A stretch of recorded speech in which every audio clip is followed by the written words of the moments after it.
Hi friends, आज बनवणार आपण वांग्याचं कालवण. आमच्या इथे त्याला वांग्याचं कालवण म्हणून बोलतात. तर आधी कांदा हे करून घेऊया, तळून घ्यायचा. त्याच्यात टॅमॅटो टाकायचा. कांदा आणि टॅमॅटो चांगला असं शिजायला पाहिजे, म्हणजे चांगला त्याला असं टॅमॅटो मस्त शिजलेला असायला पाहिजे. त्यासाठी आपण थोडंसं त्याच्यामध्ये मीठ टाकूयात आणि ज्याने की ते छानपैकी शिजेल. ओके, चांगला परतून शिजवून घेतल्यानंतर त्यात हळद टाकायची. आपलं घरगुती लाल तिखट टाकायचं, किती चम्मच जसं तिखट असं तसं, आणि चांगलं परतून घ्यायचं आहे. त्याच्यामध्ये छानपैकी शिजवून एकजीव करून घ्यायचं आहे.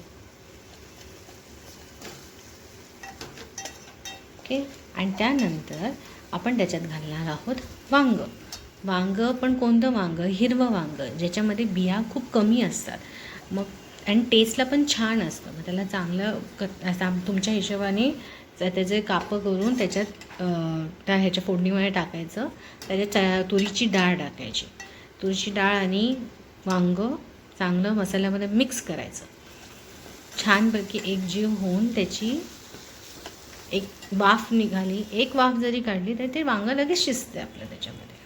हो, वांगं, डाळ, आणि मग आपल्या हिशोबाने पाणी टाकायचं. शिजवताना आपण गरम पाणी टाकतो आहे. गरम पाण्याने कसं त्याची चव छान अशी मिक्स होते.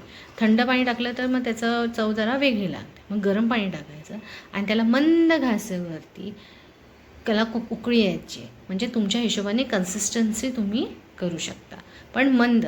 Slow cooking is must. आणि त्याच्यानंतर ही छानपैकी अशी वांग्याची आमटी रेडी आहे आणि खूप टेस्टी लागते, चविष्ट लागते. तुम्ही नक्की करून बघा.